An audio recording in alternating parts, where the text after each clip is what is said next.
Diani Purkena Lotusyera, NPM 12114201200091.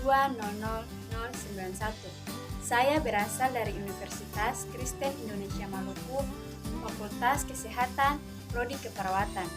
Di sini saya akan membawakan mata kuliah keperawatan jiwa. Yang akan saya bawakan yaitu pelayanan dan kolaborasi interdisiplin dalam kesehatan dan keperawatan jiwa. Yang pertama adalah pengertian kolaborasi.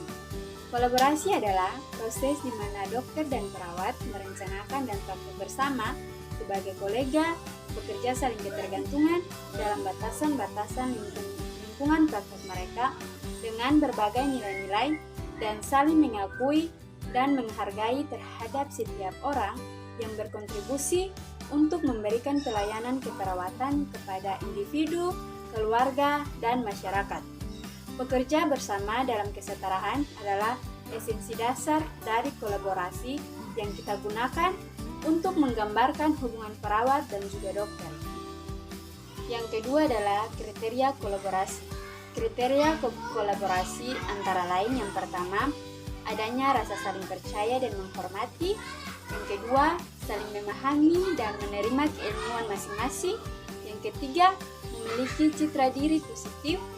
Yang keempat, memiliki kematangan profesional yang setara, yang artinya timbul dari pendidikan dan pengalaman.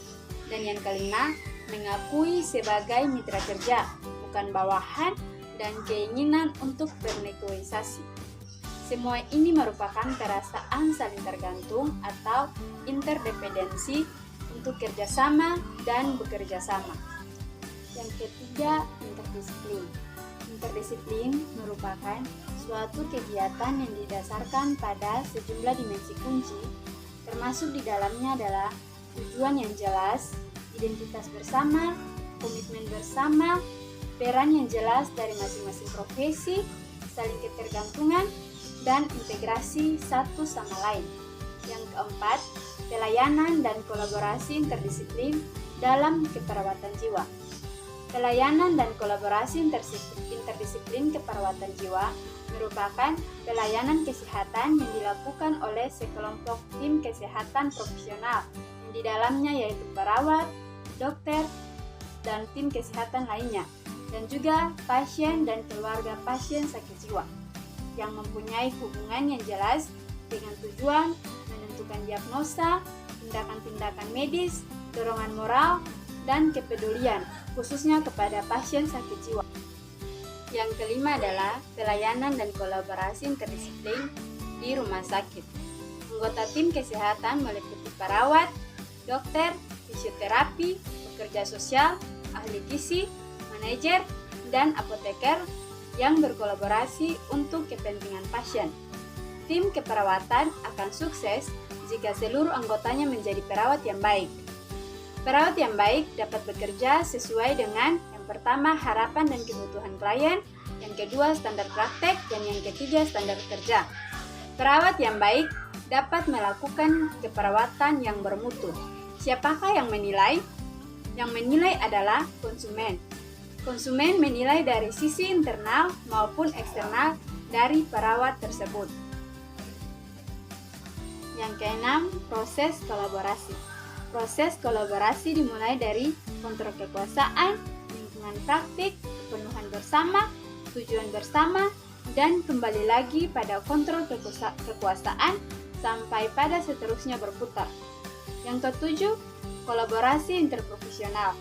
Kolaborasi interprofesional adalah keterlibatan kolektif dari berbagai penyedia layanan kesehatan profesional yang bekerja dengan pasien, keluarga, pengasuh, dan komunitas untuk mempertimbangkan dan mengkomunikasikan perspektif untuk satu sama lain dalam memberikan layanan dengan kualitas terbaik. Salah satu contoh kolaborasi interprofesional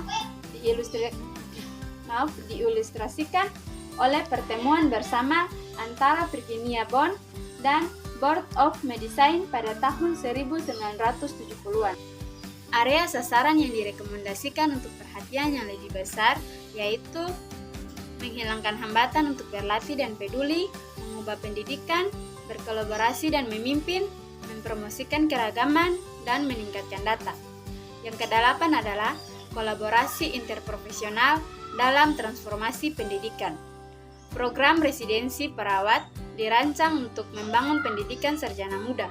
Tujuan umum program residensi meliputi yang pertama, kurangi kesalahan pengobatan, yang kedua, minimalkan turnover dan kelelahan akibat stres, yang ketiga, kemudahan penyesuaian ke dalam praktik klinis, yang keempat, meningkatkan kepuasan kerja, dan yang kelima, meningkatkan kepercayaan diri perawat.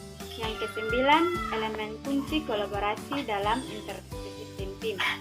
Yang antara lain, yang pertama, memberikan pelayanan kesehatan yang berkualitas dengan menggabungkan keahlian unik profesional untuk pasien sakit jiwa.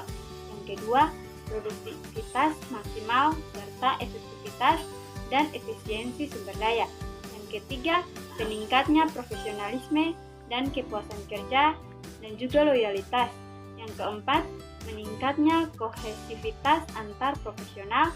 Yang kelima, kejelasan peran dalam berinteraksi antar profesional. Yang keenam, menumbuhkan komunikasi, menghargai argumen, dan memahami orang lain. Selanjutnya yang ke-10, hambatan kolaborasi dalam interdisiplin pelayanan kesehatan jiwa. Antara lain yang pertama, ketidaksesuaian pendidikan dan latihan anggota tim. Yang kedua, struktur organisasi yang konvensional. Yang ketiga, konflik peran dan tujuan. Keempat,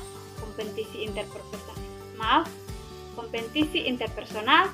Yang kelima, status dan kekuasaan serta dari individu itu sendiri.